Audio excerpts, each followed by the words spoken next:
الحمد للہ رب العالمین اللہم صلی علی سیدنا محمد وعلی آل سیدنا محمد مبارک وسلم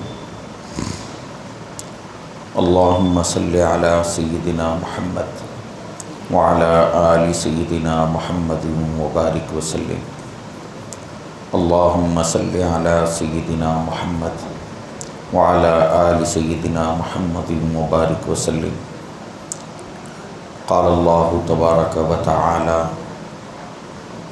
فی القرآن المجید والفرقان الحمید فاعوذ باللہ من الشیطان الرجیم بسم اللہ الرحمن الرحیم ان ولی اللہ الذی نزل الکتاب وهو یتولی الصالحین وقال سبحانہ وتعالی والذین آمنوا وعملوا الصالحات لندخلنہم فی الصالحین سبحان ربک رب العزت عما یصفون وسلام علی المرسلین والحمد للہ رب العالمین اللہم صلی علی سیدنا محمد وعلی آل سیدنا محمد مبارک وسلم قابل احترام حضرات اساتذہ کرام، معزز علماء کرام، عزیز طلباء، معزز حاضرین اور پس پردہ تشریف فرما خواتین، مائیں، بہنیں،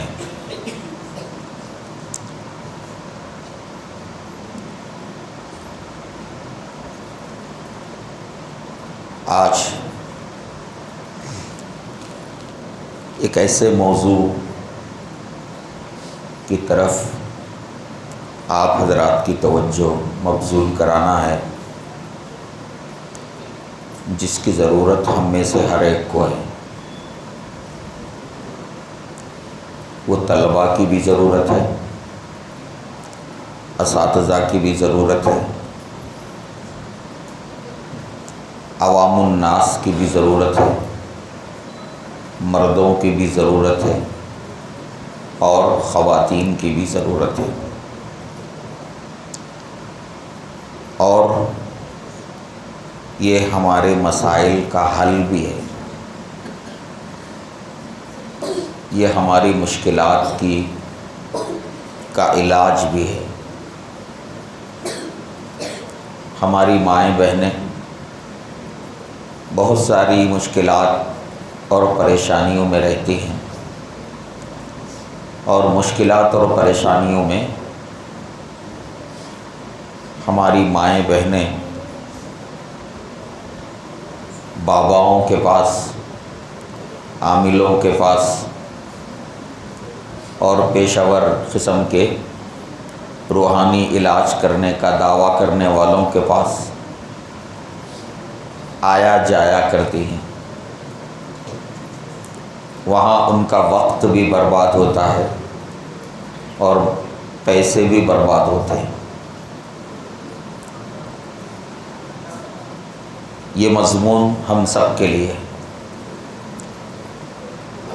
طلباء کے لیے بھی، اساتذہ کے لیے بھی ہے، عوام کے لیے بھی ہے، خواص کے لیے اور مرد و خواتین کے لیے۔ اس لیے اس کی طرف زیادہ ہمیں توجہ دینا ہے۔ وہ کیا ہے میرے بھائیو بزرگوں؟ آج ہم میں کا ہر شخص یہ عزم اور ارادہ کرے کہ میں نیک بن جاؤں گا۔ مائیں بہنیں غور سے سنیں، توجہ کے ساتھ سنیں۔ ہم میں کا ہر شخص نیک بننا، نیک کو عربی زبان میں صالح کہتے ہیں، صالح بننا، یہ ہر مسلمان کی ذمہ داری ہے۔ مدرسوں میں پڑھنے والے جو طلباء ہیں، عام طور پر طلباء کے درمیان کچھ گزارشات رکھنے کا موقع ملتا ہے، تو اکثر میں یہ عرض کیا کرتا ہوں، مدرسے میں طلباء کو 2 چیزوں پر توجہ دینا ہے، یا آپ یوں کہہ سکتے ہیں کہ دینی مدرسوں کا مدینہ میں شعبے حفظ و ناظرے کا نظام ہے۔ اب حفظ اور ناظرے کے طلباء، ان کے لیے صلاحیت کا مطلب کیا ہے؟ ایک تو تجوید میں پختگی ہو، اور دوسرے حفظ میں پختگی ہو، یادداشت میں پختگی ہو۔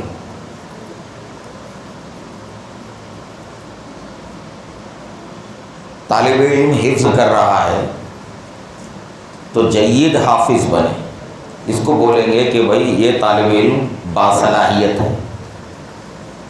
کوئی طالب علم اگر عالم بن رہا ہے تو وہ جید عالم بنے، ٹھوس عالم بنے، اس کے اندر استعداد کامل ہو۔ حفظ کرنے والا طالب علم، اس کی تجوید اور مخارج مضبوط ہوں، اور اس کی یادداشت بھی اتنی مضبوط ہو کہ ایک بیٹھک میں پورا قرآن سنائے، تو ایسا حافظ قرآن جید حافظ قرآن کہلائے گا، باصلاحیت حافظ قرآن کہلائے گا۔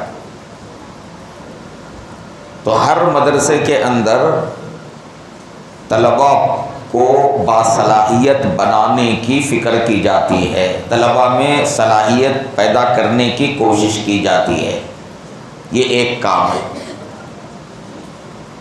دوسرا کام جو مدرسوں میں ہوتا ہے وہ ہے طلباء کو صالح بنانا۔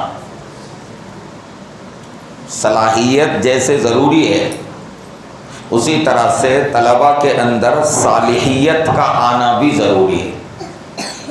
صلاحیت کے معنی استعداد کے ہیں، قابلیت کے ہیں، کمال اور پختگی کے ہیں، اور صالحیت کے معنی ہیں نیک بننے کے، نیک بننا۔ طلباء اگر مدرسے میں نیک بنیں گے تو ایک تو اللہ تبارک و تعالیٰ ان کے لیے حفظ قرآن کو آسان کر دیں گے، جلد آپ کو قرآن یاد ہونے لگے گا، جو آپ نے یاد کیا ہے وہ ذہن میں محفوظ رہے گا، بھولے نہیں جائے گا۔ تو نیک بننے سے ایک تو ہم جو علم حاصل کر رہے ہیں اس علم میں ہم کو مدد ملے گی، اور دوسرے نیک اگر بنیں گے تو اللہ تبارک و تعالیٰ آگے مستقبل میں آپ کے فیض کو زیادہ سے زیادہ عام فرمائیں گے۔ آپ جب فارغ ہو کر مدرسے سے نکلیں گے تو اللہ تبارک و تعالیٰ مخلوق کو آپ سے بہت فائدہ پہنچائیں گے، آپ کی ذات سے انسانوں کو بے حد فائدہ پہنچے گا، آپ کا روحانی علمی فیض جو ہے وہ پھیلتا چلا جائے گا۔ دینی مدرسوں کے اندر یہ دونوں چیزوں پہ زور دیا جاتا ہے، صلاحیت پر بھی زور دیا جاتا ہے اور صالحیت پر بھی زور دیا جاتا ہے۔ تعلیم سے صلاحیت میں صلاحیت پیدا ہوتی ہے، اور تربیت سے صالحیت پیدا ہوتی ہے۔ جتنے دینی مدارس ہیں، تمام دینی مدارس میں تعلیم اور تربیت دونوں ایک ساتھ چلتے ہیں۔ تعلیم میں کمی برداشت کی جا سکتی ہے، لیکن تربیت میں کمی برداشت نہیں کی جاتی۔ تو طلباء کو قابل بننے کے لیے جب طلباء میں صلاحیت آئے گی تو اس سے ان کے اندر قابلیت پیدا ہوگی، اور جب طلباء میں صالحیت آئے گی تو اس سے ان کو اللہ کی طرف سے قبولیت عطا ہوگی۔ کبھی ایسا ہوتا ہے کہ آدمی میں قابلیت ہوتی ہے لیکن صالحیت نہیں ہونے کی وجہ سے اللہ تعالیٰ کی طرف سے اسے قبولیت نہیں ملتی۔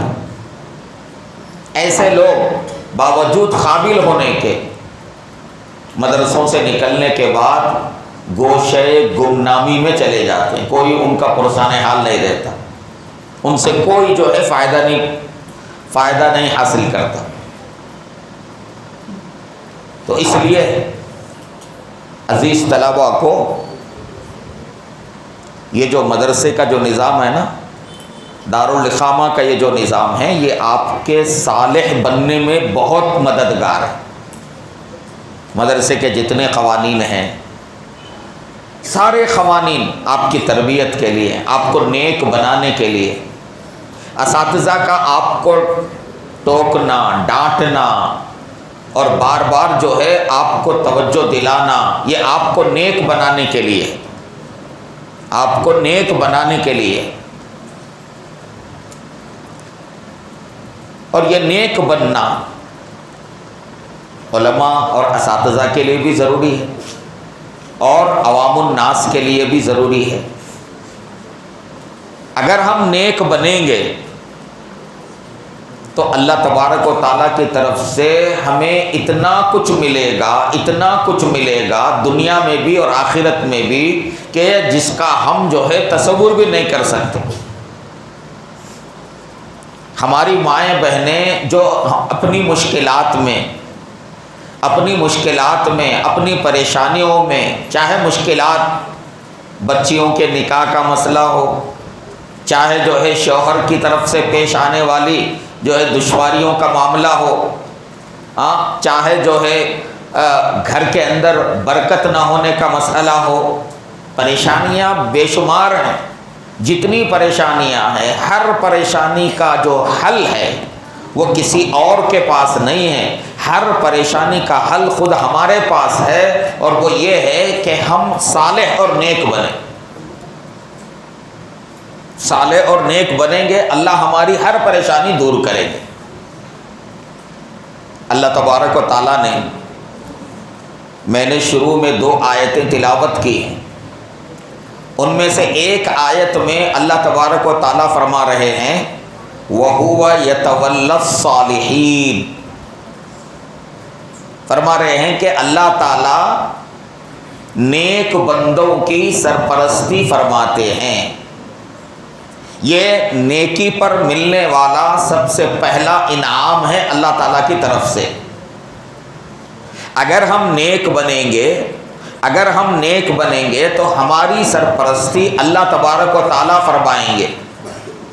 اور اللہ تعالیٰ نیکوں کی سرپرستی کیسے فرماتے ہیں؟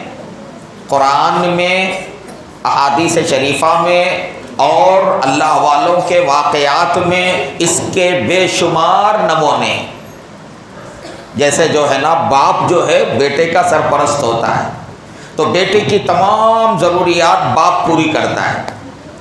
جب اللہ تعالیٰ کسی بندے کے سرپرست بن جائیں تو اللہ تبارک و تعالیٰ اس کی تمام ضروریات پوری کر دیتے ہیں ہر موقع پر۔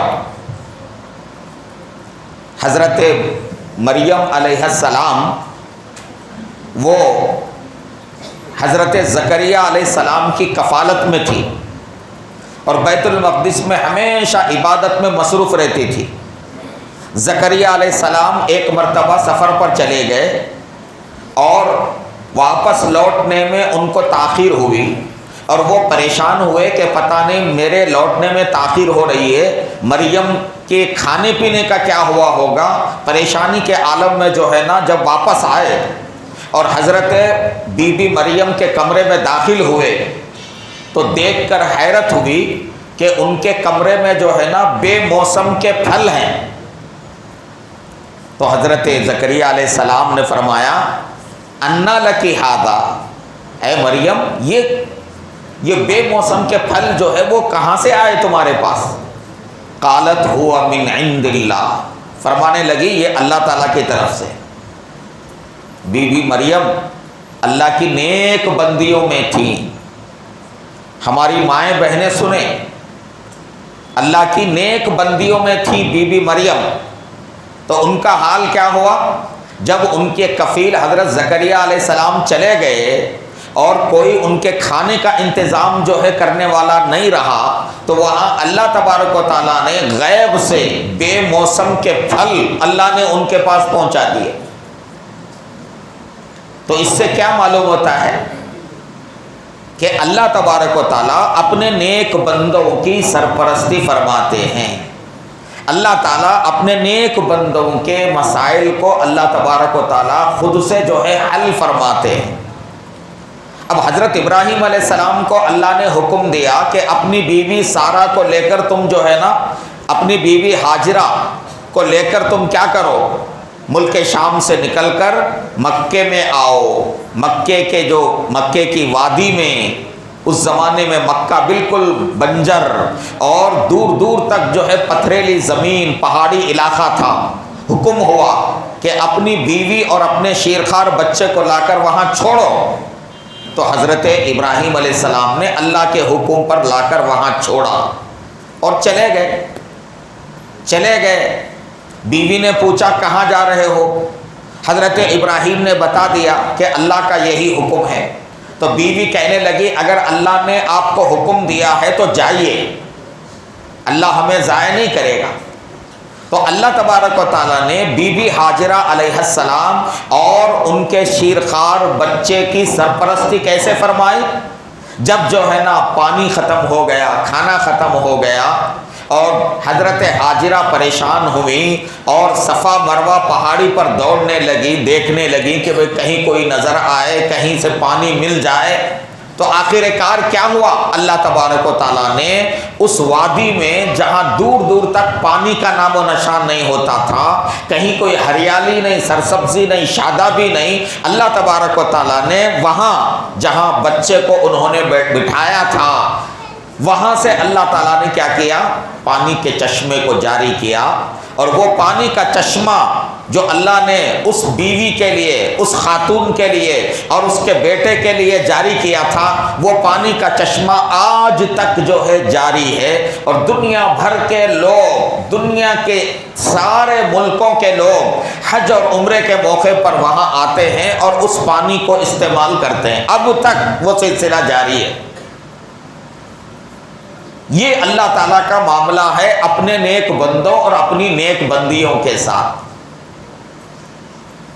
آپ غور کریں، حضرت موسیٰ علیہ السلام اور حضرت خضر علیہ السلام یہ دونوں حضرات جو ہے سفر میں نکلے، ایک بستی میں پہنچے۔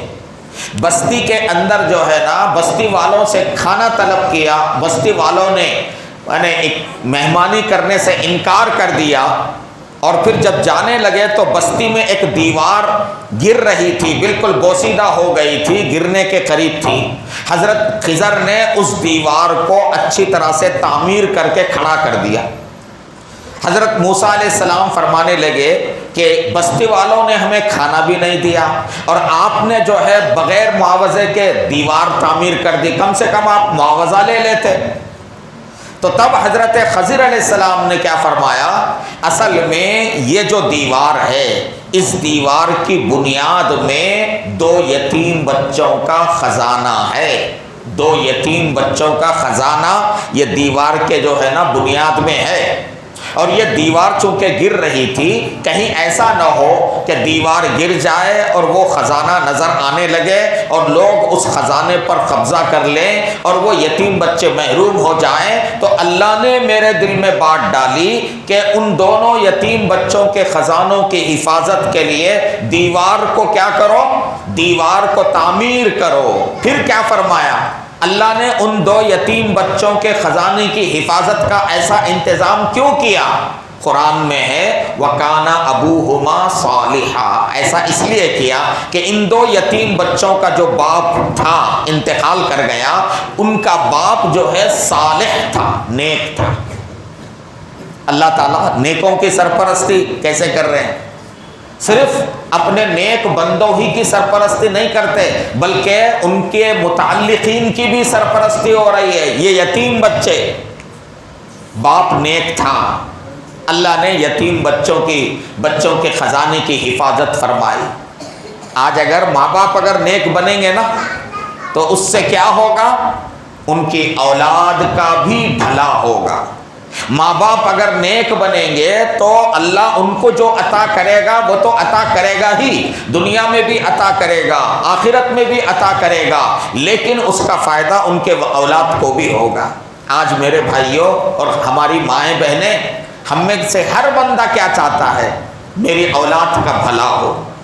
ہر ماں یہ چاہتی ہے کہ اس کی بیٹی کا مستقبل جو ہے روشن ہو، اچھی جگہ اس کا رشتہ ہو، اچھی جگہ وہ جائے اور اسے کوئی پریشانی نہ ہو۔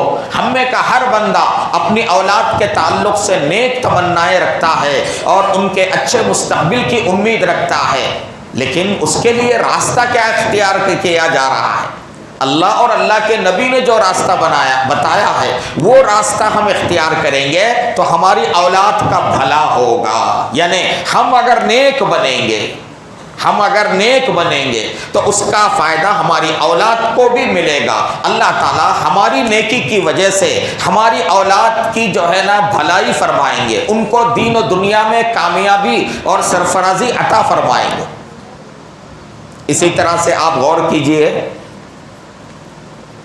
حضرت عمر بن عبدالعزیز رحمۃ اللہ علیہ بڑے نیک جو ہے خلیفہ تھے، بلکہ علماء کہتے ہیں کہ 4 جو خلفاء گزرے ہیں، حضرت ابو بکر، حضرت عمر، حضرت عثمان اور حضرت علی رضی اللہ عنہم، یہ 4 خلفاء راشدین کہلاتے ہیں۔ اس کے بعد جو ہے نا دوسرے اور جو خلیفہ بنے، اس کے بعد حضرت معاویہ رضی اللہ عنہ کے بعد جو خلافت کا سلسلہ چل پڑا، یزید، اور اس کے بعد تو یہ غلط طریقے کی خلافت تھی۔ لیکن انہی اموی خلفاء میں حضرت عمر بن عبدالعزیز بھی ایک خلیفہ ہوئے۔ ان کے بارے میں کہتے ہیں کہ یہ بھی جو ہے 5ویں خلیفہ راشد ہیں، بہت نیک تھے۔ جب خلیفہ بنے تو بالکل جو ہے بقدر ضرورت بیت المال سے جو ہے نا بقدر ضرورت تنخواہ لیا کرتے تھے، اور کبھی کبھی تو ایسا ہوتا کہ عید کا وقت آتا اور خلیفہ کے بچوں کے لیے نئے کپڑوں کا انتظام نہیں ہو پاتا تھا، ایسی زندگی گزاری۔ ان کی جو بیوی تھی ان کا نام فاطمہ تھا، بیوی کا حال کیا تھا؟ وہ جو ہے نا ان سے پہلے کے خلیفہ کی جو ہے نا بیٹی تھی، وہ اور بہت ناز و نعمت میں پلی ہوئی تھی، اور اس کے باپ نے اسے بہت کچھ سونا زیور دیا تھا۔ جب حضرت عمر بن عبدالعزیز رحمۃ اللہ علیہ کے نکاح میں آئی اور جب حضرت عمر بن عبدالعزیز رحمۃ اللہ علیہ خلیفہ بنے تو انہوں نے اپنی بیوی سے کیا کہا؟ اپنی بیوی سے کہا کہ اگر تم یہ چاہتی ہو کہ آخرت میں اللہ تبارک و تعالیٰ تمہیں جنت سے نوازے اور وہاں کی نعمتیں عطا کرے تو یہ جو تمہارا زیور ہے یہ سارا زیور بیت المال میں جمع کر دو۔ چنانچہ وہ اللہ کی بندی، شوہر نیک ہوتا ہے تو شوہر کی نیکی کا اثر بیوی پر پڑتا ہے، بیوی جب نیک ہوتی ہے تو بیوی کی نیکی کا اثر جو ہے نا وہ شوہر پر پڑتا ہے۔ چنانچہ ایسا اثر پڑا کہ حضرت فاطمہ وہ اپنا سارا زیور سب کچھ جو ہے نا بیت المال میں جمع کرتی۔ تو عمر بن عبدالعزیز رحمۃ اللہ علیہ، ان کے 11 لڑکے تھے، جب ان کے انتقال کا وقت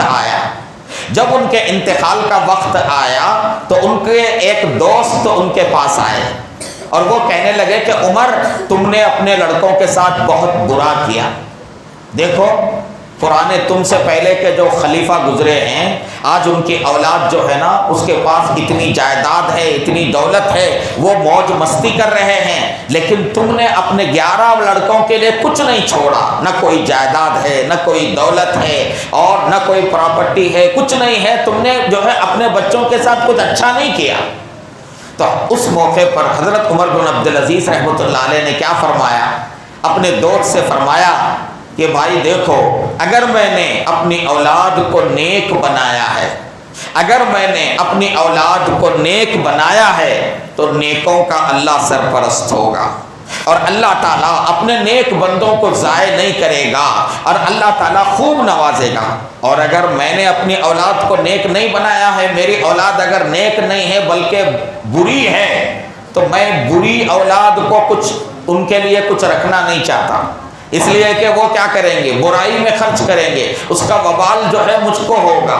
تو چنانچہ حضرت عمر بن عبدالعزیز جب دنیا سے رخصت ہو گئے تو ان کے بعد جو بندہ خلیفہ بنا خلیفہ جو ہے مختلف علاقوں میں گورنر بنانے کے لیے اس کو قابل لوگوں کی ضرورت تھی، تو اس نے پورے علاقے میں تلاش کیا، کوئی قابل نہیں ملا، حضرت عمر بن عبدالعزیز رحمۃ اللہ علیہ کے لڑکے کو گورنر بنایا۔ پھر کچھ عرصے کے بعد کسی اور علاقے میں گورنر کی ضرورت پڑی، کوئی قابل نہیں ملا، دوسرے لڑکے کو گورنر بنایا۔ اس طرح سے پورے 11 لڑکوں کو 11 علاقوں کا گورنر اس نے بنا دیا۔ یہ ہے اللہ کی سرپرستی۔ اللہ تعالیٰ اپنے نیک بندوں کی سرپرستی فرماتے ہیں۔ میرے بھائیوں، یہ اچھی طرح سے ہمیں یہ بات ذہن میں رکھنا چاہیے کہ جب اللہ تعالیٰ کسی کا سرپرست بن جائے تو پھر اسے کسی قسم کی کوئی جو ہے نا پریشانی کی بات نہیں۔ تو ایک انعام اللہ تعالیٰ کی سرپرستی کی شکل میں ملتا ہے نیک بننے پر۔ نیک بننے پر دوسرا انعام کیا ملتا ہے؟ دوسرا انعام نیک بننے پر یہ ملتا ہے کہ اللہ تعالیٰ اپنے نیک بندوں کے ضامن بن جاتے ہیں، یعنی اللہ کی طرف سے ضمانت مل جاتی۔ ہمارے حضرت پیر صاحب دامت برکاتہم نے حضرت قاری صدیق صاحب باندھوی رحمۃ اللہ علیہ کا واقعہ لکھا ہے، یعنی اللہ تعالیٰ نیک بندوں کے ضامن کیسے بنتے ہیں، نیک بندوں کو اللہ کی طرف سے ضمانت کیسے حاصل ہوتی ہے۔ قاری صدیق صاحب باندھوی رحمۃ اللہ علیہ نے ہتھورا میں جہاں مدرسہ قائم کیا ہے، شروع میں وہاں کوئی آبادی نہیں بلکہ جنگلی جنگل تھا، تو انہوں نے مدرسہ بنانے کا ارادہ کیا۔ تو اتفاق سے جو ہے ایک علاقے میں مدرسے کے لیے کچھ لوگوں نے چاندی کے سکوں کی شکل میں جو ہے مدرسے کی زمین کے لیے تعاون کیا۔ اب قاری صاحب جو ہے نا وہ مدرسے کا تعاون لے کر تھیلی میں جو ہے نا وہ چاندی کے جو ہے نا سکے لے کر آ رہے ہیں۔ اس زمانے میں سواریاں بھی کم ہوتی تھیں، تو پیدل جو ہے نا راستے سے جا رہے ہیں۔ دور سے انہوں نے دیکھا کہ بھائی کچھ لوگ کھڑے ہیں۔ وہ زمانہ انتہائی جو ہے نا غیر محفوظ زمانہ، یعنی رات کے موقع پر آدمی محفوظ نہیں رہ سکتا تھا، لٹیروں کا دورہ تھا، ڈاکو جو ہے نا یعنی حملہ کرتے تھے اور ساری مال دولت جو ہے چھین لیا کرتے تھے۔ قاری صاحب تھیلی لے کر جا رہے ہیں اور سامنے دور جو ہے نا 4-5 جو ہے نا ڈاکو کھڑے ہوئے ہیں۔ قاری صاحب نے دور سے اندازہ لگا لیا کہ یہ جو ہے ڈاکو ہیں، اس زمانے کے حالات انہیں معلوم تھے۔ دور سے انہوں نے اندازہ لگا لیا کہ یہ ڈاکو ہیں اور میرے پاس ہاتھ میں تھیلی ہے، لا محالہ یہ ضرور جو ہے نا حملہ کر کے مجھ سے جو ہے یہ تھیلی لے لیں گے، اور یہ جو ہے مدرسے کے پیسے ہیں اور یہ کسی طرح سے اس کو لے سکتے ہیں۔ تو قاری صاحب نے کیا کیا، آپ حیرت کریں گے۔ حضرت قاری صاحب دامت برکاتہ رحمۃ اللہ علیہ نے چاندی کے سکوں کی اس تھیلی کو راستے پر رکھ دیا اور پھر آگے چلنے لگے۔ تو جب ڈاکو سامنے آئے، انہوں نے دیکھا کہ بڑے میاں کے ہاتھ میں وہ تھیلی نہیں ہے، تو غور کیا تو دور جو ہے راستے پر وہ تھیلی جو ہے نظر آ گئی۔ تو سیدھے ڈاکو جو ہے وہ تھیلی کے پاس پہنچے اسے لینے کے لیے۔ اب ڈاکو جو ہے نا وہ تھیلی اٹھا رہے ہیں مگر تھیلی اٹھی نہیں رہی ہے، چپک گئی، تھیلی چپک گئی، لگ گئی ہے کسی طرح سے۔ سارے ڈاکوؤں نے مل کر زور لگایا مگر وہ تھیلی جو ہے نا وہ راستے سے جو ہے نا اٹھنے کے لیے تیار نہیں ہے۔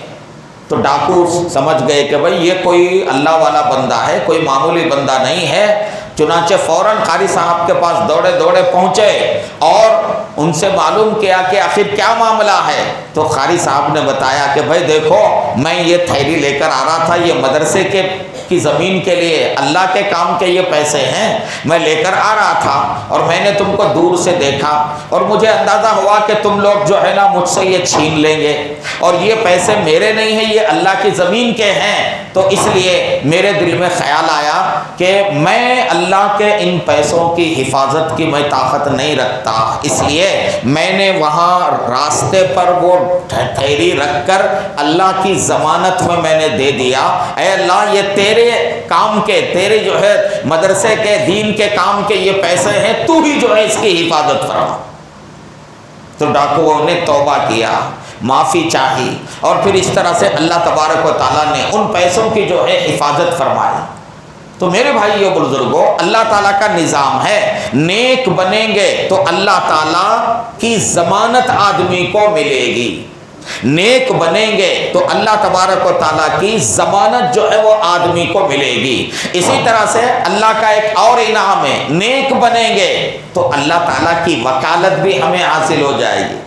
جو اللہ کے نیک بندے ہوتے ہیں اللہ ان کے وکیل بن جاتے ہیں۔ حسبنا اللہ ونعم الوکیل، حسبنا اللہ ونعم الوکیل۔ اللہ تعالیٰ اپنے نیک بندوں کی وکالت کیسے کرتے ہیں؟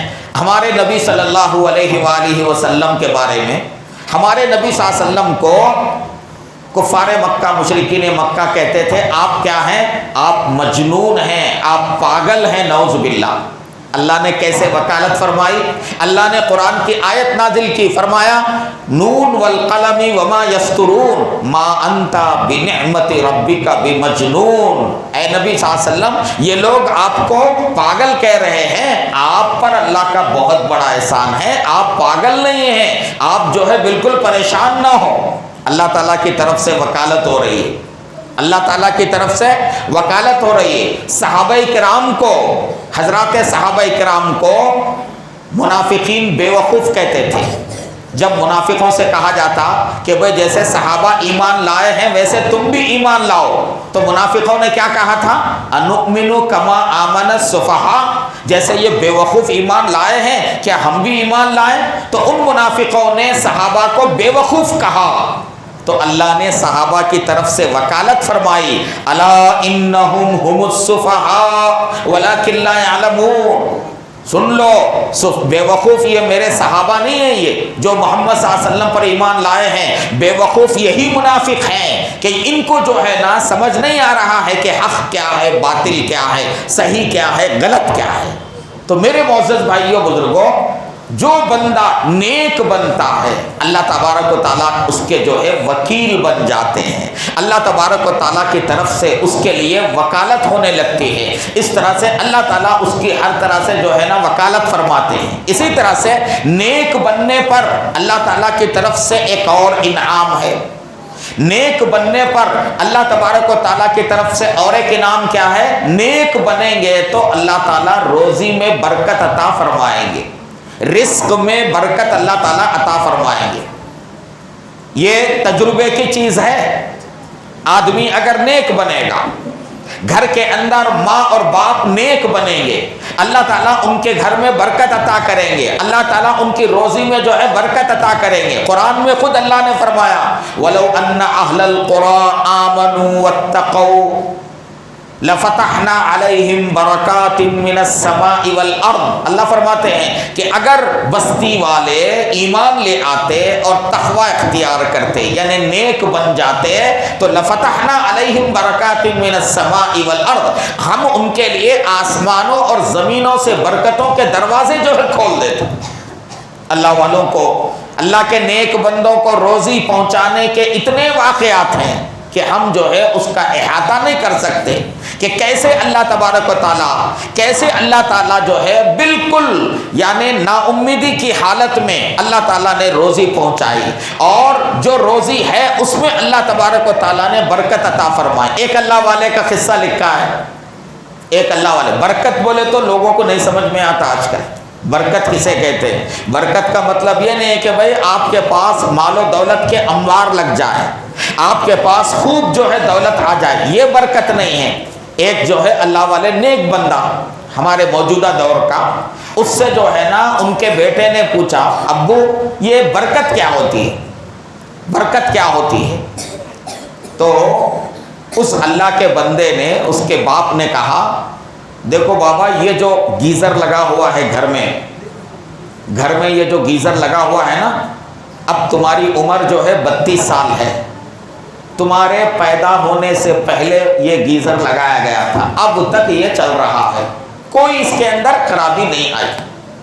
یہ ہے برکت، یہ ہے برکت۔ بے برکتی ہوتی ہے تو کبھی یہ خراب، کبھی وہ خراب، کبھی جو ہے نا جو ہے گیزر خراب، کبھی واشنگ مشین خراب، کبھی جو ہے وہ خراب، اس طرح سے یہ سلسلہ چلتا رہتا ہے، اور لوگوں کو الیکٹریشنوں کو بلانا اور پھر اس پہ جو ہے پیسے خرچ کرنا۔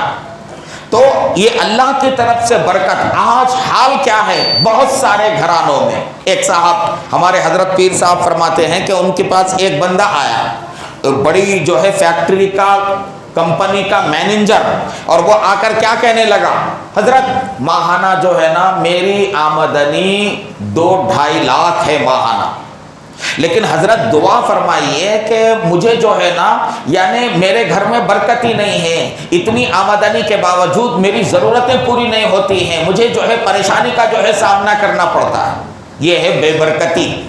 تو میرے بھائیوں بزرگوں اور میری مائیں بہنیں، گھروں میں برکت اگر چاہیے، روزی میں برکت اگر چاہیے تو نیک بنو، اللہ تبارک و تعالیٰ کی طرف سے جو ہے برکت اللہ تبارک و تعالیٰ کی طرف سے عطا ہوتی ہے۔ اسی طرح سے میرے بھائیوں نیک بنیں گے تو اللہ تعالیٰ جان کی بھی حفاظت کریں گے، اور اللہ تعالیٰ مال کی بھی حفاظت کریں گے، اور اللہ تعالیٰ عزت کی بھی حفاظت کریں گے۔ اللہ تعالیٰ نیک بندوں کی جان کی حفاظت کیسے کرتے ہیں؟ حضرت ابراہیم علیہ السلام کو آگ میں ڈالا گیا، اللہ نے حفاظت فرمائی، اللہ نے حفاظت فرمائی۔ اور حضرت ابراہیم کے بعد ہماری یعنی امت محمدیہ میں ابو مسلم خولانی رحمۃ اللہ علیہ، ان کا ذکر آتا ہے کہ ان کو بھی آگ میں ڈالا گیا، اللہ تبارک و تعالیٰ نے جو ہے ان کی حفاظت فرمائی۔ قرآن میں اللہ تعالیٰ اپنے نبی صلی اللہ علیہ وسلم سے فرماتے ہیں وَاللَّهُ يَعْصِمُكَ مِنَ النَّاسِ، اے نبی آپ لوگوں کو دین کی بات پہنچاتے رہیے، اللہ تعالیٰ آپ کی حفاظت کریں گے، یعنی کوئی آپ پر حملہ نہیں کر سکے گا، کوئی آپ کے لیے کوئی جو ہے جان کا خطرہ نہیں ہوگا۔ تو نیک بننے سے اللہ تعالیٰ جان کی حفاظت کرتے ہیں، اور نیک بننے سے اللہ تبارک و تعالیٰ جو ہے مال کی بھی حفاظت فرماتے ہیں، اور نیک بننے سے اللہ تعالیٰ عزت اور آبرو کی حفاظت بھی کرتے ہیں۔ حضرت ابراہیم علیہ السلام جو ہے وہ اپنی بیوی حضرت سارہ کو لے کر نکلے، جب جو ہے سفر کرنے لگے، ایک علاقے سے گزر ہوا تو وہاں جو ہے وہاں کا بادشاہ اس نے جو ہے لوگوں کو لگا کے رکھا تھا کہ یہاں سے کوئی بھی اگر خوبصورت عورت یہاں سے گزرے تو اسے جو ہے میرے گرفتار کر کے میرے حوالے کر دینا۔ اور ایسا جو ہے وہ کیا کرتا تھا، ہر خوبصورت عورت کو اپنے پاس بلوا کر اس کی عزت و آبرو کو پامال کرتا تھا۔ یہ سلسلہ چلتا رہا۔ حضرت ابراہیم اپنی بیوی حضرت سارہ کو لے کر جو ہے جانے لگے، اس علاقے سے گزرے تو حضرت ابراہیم اور حضرت سارہ کو بھی گرفتار کیا گیا، اور حضرت سارہ کو گرفتار کر کے سپاہیوں نے بادشاہ کے پاس پہنچا دیا، کمرے میں پہنچا دیا۔ جب بادشاہ حضرت سارہ کے قریب جو ہے برے ارادے سے جب قریب ہونے لگا تو اس کے ہاتھ پیر شل ہو گئے، بالکل ہاتھ پیر شل ہو گئے، پریشان ہو گیا۔ تھوڑی دیر کے بعد پھر اس کے ہاتھ پیر اچھے ہو گئے تو دوبارہ پھر جو ہے وہ حضرت سارہ پر حملہ کرنا چاہا، ان کی عزت و آبرو کو جو ہے پامال کرنا چاہا، تو پھر جو ہے ہاتھ پیر شل ہو گئے۔ تیسری مرتبہ بھی اسی طرح سے ہوا، ہاتھ پیر جو ہے شل ہو گئے۔ تو آخر کار جو ہے اس نے حضرت سارہ کو بہت سارا انعام دے کر اور ان کی خدمت کے لیے ایک باندی کو جن کا نام حاجرہ تھا، وہ باندی بھی جو ہے بادشاہ نے دیا۔ اس طرح سے اللہ تبارک و تعالیٰ اپنے نیک بندوں کی، اپنے نیک بندیوں کی عزت کی اللہ تعالیٰ حفاظت کرتے ہیں۔ اور اتنا ہی نہیں میرے بھائیوں بزرگوں، اللہ تعالیٰ اپنے نیک بندوں کی مدد فرماتے ہیں۔ اللہ نے نبی کی مدد فرمائی، اللہ نے صحابہ کی مدد فرمائی، اللہ نے اولیاء اکرام کی مدد فرمائی۔ صحابہ کی مدد کیسے فرمائی؟ قرآن پاک میں جنگ بدر کا ذکر کیا گیا، قرآن میں جنگ احد کا ذکر کیا گیا۔ اللہ تعالیٰ حوالے دے رہے ہیں وَاذْكُرُوا إِذْ أَنْتُمْ قَلِيلٌ مُسْتَضْعَفُونَ فِي الْأَرْضِ تَخَافُونَ أَنْ يَتَخَطَّفَكُمُ النَّاسُ فَآوَاكُمْ وَأَيَّدَكُمْ أَيَّدَكُمْ بِنَصْرِهِ۔ اللہ تعالیٰ صاف فرما رہے ہیں کہ تم دیکھو ایک زمانہ تھا تم بہت کمزور تھے اور لوگ تم کو اچک لے سکتے تھے، مگر اللہ نے تمہیں پناہ دی اور تمہاری اللہ نے مدد فرمائی۔ تو یہ اللہ کا وعدہ ہے کہ اللہ تبارک و تعالیٰ اپنے نیک بندوں کی مدد فرماتے ہیں۔ اسی طرح سے اللہ تعالیٰ اپنے نیک بندوں کی دعا قبول فرماتے ہیں۔ جتنے بھی انبیاء کرام کو لیجئے، انہوں نے دعائیں کی، اللہ نے ان کی دعا قبول فرمائی۔ حضرت زکریا نے دعا کی، اللہ نے ان کی دعا قبول فرمائی، ان کو اولاد عطا فرمائی۔ حضرت ابراہیم علیہ السلام نے دعا کی، اللہ نے ان کی دعا قبول فرمائی۔ حضرت ایوب نے دعا کی، اللہ نے ان کی دعا قبول فرمائی۔ تو جو نیک بندے ہوتے ہیں اللہ تعالیٰ ان کی دعا قبول کرتے ہیں۔ آج ہمیں شکایت ہے اور ہم میں سے بہت سے لوگ کہتے ہیں کہ بھئی ہم دعائیں کر رہے ہیں مگر ہماری دعا قبول نہیں ہوتی، ہماری حاجتیں پوری نہیں ہوتی۔ بھئی نیک بنیں گے تو اللہ تبارک و تعالیٰ دعائیں قبول فرمائیں گے۔ تو دعاؤں کی قبولیت یہ بھی نیک بننے پر اللہ تبارک و تعالیٰ کا ایک انعام ہے۔ اسی طرح سے جب ہم نیک بنیں گے تو اللہ تعالیٰ اپنی مخلوق کو ہمارے تابع کر دیتے ہیں۔ صحابہ کے زمانے میں آپ نے دیکھا کہ صحابہ کا حال کیا تھا، جب جنگ سے واپس ہو رہے تھے افریقہ کے جنگل سے، تو صحابہ کو رات میں جنگل میں قیام کرنے کی ضرورت پڑی۔ تو جنگل کے کنارے کھڑے ہو کر صحابہ کے جو امیر تھے انہوں نے اعلان کیا، اے جنگل کے درندوں، ہم محمد الرسول اللہ صلی اللہ علیہ وسلم کے غلام ہیں اور ہم رات میں آج ہم جنگل میں قیام کریں گے، تم سب جو ہے اپنے بچوں کو لے کر جنگل خالی کر دو۔ یہ اعلان ہوا، اس کے بعد سب لوگوں نے دیکھا کہ جتنے بھی جو ہے نا درندے تھے اور جتنے بھی چیر پھاڑ کر کھانے والے جانور تھے وہ اپنے بچوں کو لے کر جو ہے جنگل سے نکلنے لگے۔ تو اللہ تعالیٰ کیا کرتے ہیں، نیک بنیں گے تو اللہ تعالیٰ اپنی مخلوق کو تابع کرتے ہیں۔ صحابہ نے سمندر کے اندر اپنے گھوڑے دوڑا دیے، جب جو ہے دشمن اور صحابہ کے درمیان جو ہے نا سمندر حائل ہو گیا تو صحابہ نے سمندر میں گھوڑے ڈال دیے اور سمندر میں گھوڑے اس طرح سے چل رہے تھے جیسے جو ہے کشتی جو ہے چلا کرتی ہے۔ تو یہ اللہ تبارک و تعالیٰ کا انعام ہے۔ اسی طرح سے نیک بنیں گے تو اللہ تعالیٰ اپنے بندوں کے دلوں میں محبت ڈالتے ہیں۔ نیک بنیں گے تو اللہ تعالیٰ اپنے نافرمان بندوں کے دلوں میں رعب اور دبدبہ جو ہے پیدا کرتے ہیں۔ میرے بھائیو بزرگوں، یہ نیک بننے پر اللہ تعالیٰ کی طرف سے ملنے والے انعامات ہیں، دنیا میں ملنے والے انعامات ہیں، آخرت میں تو ایسے بندوں کے لیے ان المتقین فی ظلال وعیون وفواکہ مما یشتہون، اللہ نے قرآن میں ایک جگہ نہیں دسیوں مقامات پر جنت میں نیک بندوں کو کیا ملنے والا ہے اس کا ذکر کیا ہے۔ اب میرے بھائیوں، نیک بننے کے لیے کیا کرنا ہے؟ دوسری آیت میں اللہ فرماتے ہیں والذین آمنوا وعملوا الصالحات لندخلنہم فی الصالحین۔ نیک بننے کے لیے دو ہی کام کرنا ہے، ایک ایمان لانا، دوسرا عمل صالح کرنا۔ ایمان اور عمل صالح یہ نیک بننے کے لیے کافی ہے۔ الذین آمنوا وکانوا یتقون، یعنی اولیاء کرام کی جو نشانیاں بتائی گئی دو ہی نشانیاں، اولیاء وہ ہیں اللہ کے ولی جو ایمان لائے، وکانوا یتقون تقوی اختیار کرتے رہے۔ میرے عزیزوں، میرے بھائیوں بزرگوں، ایمان اور عمل صالح، عمل صالح کسے کہتے ہیں؟ عمل صالح دراصل نام ہے اللہ تعالیٰ کے اوامر پر عمل کرنے کا، اور اللہ کے جتنے محرمات ہیں ان محرمات سے جن سے اللہ نے منع کیا ہے ان سے بچنے کا نام جو ہے وہ عمل صالح ہے۔ کوئی بندہ اگر نیک بننا چاہتا ہے تو سب سے پہلے اسے کیا کرنا چاہیے؟ تمام گناہوں سے سچی توبہ کرنا، نمبر 1۔ نمبر 2، اس کے بعد گناہوں سے بچتے رہنا، سارے گناہوں سے بچتے رہنا۔ نمبر 3، اللہ کے جتنے فرائض و واجبات ہیں، نماز ہے، روزہ، زکوٰۃ، حج اور جتنے بھی فرائض ہیں ان کو ادا کرنا۔ نمبر 4، اللہ تعالیٰ نے بندوں کے جو حقوق رکھے ہیں بندوں کے حقوق کو ادا کرنا، یعنی شوہر کے حقوق، بیوی کے حقوق، والدین کے حقوق، اولاد کے حقوق، رشتہ داروں کے حقوق، ان کو ادا کرنا۔ اور نمبر 5، حلال روزی کا اہتمام کرنا کہ ہمارے پیٹ میں کوئی حرام لقمہ نہ جائے۔ اور نمبر 6 جو ہے ہر کام سنت کے مطابق کرنے کا اہتمام کرنا۔ اور نمبر 7، ہماری ذات سے کسی کو تکلیف نہ پہنچے اس کا اہتمام کرنا۔ یہ ہے نیک بننے کے لیے موٹی موٹی باتیں۔ اگر ہم ان باتوں کو اپنائیں گے سب سے پہلے توبہ ہے، توبہ کے بعد گناہوں سے بچنا ہے اور اللہ کے دین پر چلنا ہے، اللہ کے بندوں کے حقوق ادا کرنا ہے، حلال روزی کا اہتمام کرنا ہے، اتباع سنت، ہر کام جو ہے وہ سنت کے مطابق کرنا ہے، اپنی ذات سے کسی کو تکلیف نہ پہنچانا اور تکلیف پہنچانے سے بچنا ہے۔ یہ ایک مختصر سا نصاب ہے میرے بھائیوں بزرگوں۔ اس مختصر سے نصاب کو سامنے رکھ کر اگر ہم زندگی گزاریں گے تو ہم جو ہے اللہ کے نیک بندوں میں، صالح بندوں میں شامل ہو جائیں گے، اور جب صالح بندوں میں شامل ہو جائیں گے تو ہماری دنیا کی مشکلات بھی حل ہوں گی اور ہماری آخرت کی مشکلات بھی حل ہوں گی۔ ہمیں بیماریاں اگر لپٹی ہوئی ہیں تو نیک بنیں گے، اللہ بیماریوں سے شفا دیں گے۔ ہمیں قرض نے گھیر لیا ہے تو نیک بنیں گے، اللہ قرض کی ادائیگی کی شکلیں پیدا کریں گے۔ ہماری اولاد اگر بے روزگار ہے، نیک بنیں گے، اللہ ہماری اولاد کو جو ہے روزی عطا کرے گا۔ الغرض ہمارے سارے مسائل حل ہوں گے۔ اللہ تعالی ہم سب کو صحیح علم اور صحیح عمل کی توفیق عطا فرمائے۔ وآخر دعوانا ان الحمد للہ رب العالمین۔